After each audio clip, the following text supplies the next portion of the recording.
మన ప్రభువును రక్షకుడైన యేసుక్రీస్తు నామములో మీ అందరికీ శుభాభివందనాలు తెలియజేస్తున్నాను.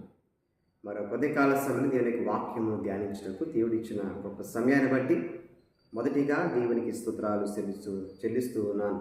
మరి సమయంలో వాక్యమును చదువుకుందాం. సామెతల గ్రంథము 3వ అధ్యాయము 11, 12 వచనాలు చదువుకుందాం. నా కుమారుడా, యెహోవా శిక్షను తృఢీకరింపవద్దు, ఆయన గద్దింపునకు ఇసుకవద్దు.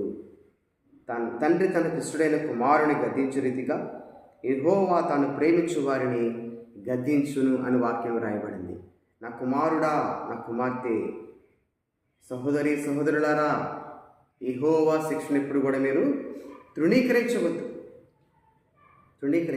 దేవుడు శిక్షించిన వాడు ధన్యుడు అని వాక్యం రాయబడింది. దేవుడు సరిచేసిన వాడు ధన్యుడు. Is the blessed man, is the blessed person. దేవుడు శిక్షించిన వాడు ధన్యుడు, దేవుడు సరిచేసిన వాడు ధన్యుడు, దేవుడు ఆయన కృపలో ఏర్పాటు చేసుకున్నవాడు ధన్యుడు. ఎందుకంటే ఎవరు దేవుడు శిక్షిస్తాడంటే తాను ప్రేమించే వారిని శిక్షిస్తాడు, కానీ అందరినీ శిక్షించడే కదా.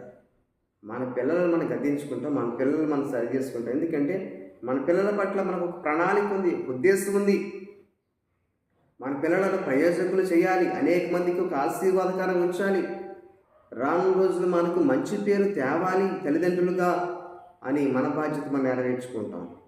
మన బిడ్డలను మనం గద్దిస్తాం, శిక్షిస్తాం, మందలిస్తాం, సరిచేస్తాం, మంచి చెబుతాం. వారు ఏవైనా అనరాని మాట అన్న వారిని గద్దిస్తాం తప్పకుండా. ఇటు రీతిగా దేవుడు కూడా మనం ప్రేమిస్తున్నాడు కాబట్టి, దేవుడు కూడా పరలోకపు తండ్రి కూడా మన పట్ల మంచి ఉద్దేశాలు కలిగి ఉన్నాడు కాబట్టి, మనమంటే ఇష్టము కాబట్టి, మన మీద ఉన్న ప్రేమను బట్టి దేవుడు చూడండి గద్దిస్తాడు. కాబట్టి ఇప్పుడు కూడా మనము విసిగిపోవద్దు.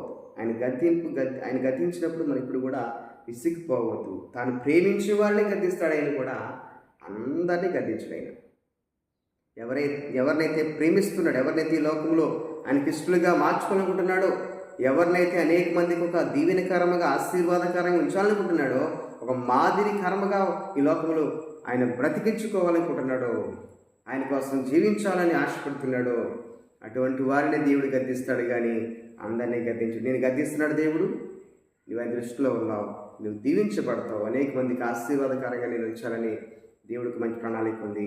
తప్పకుండా దేవుని యొక్క ప్రణాళిక ప్రకారం నువ్వు ముందు కొనసాగాలి. దేవుడి వాక్యం దీవించి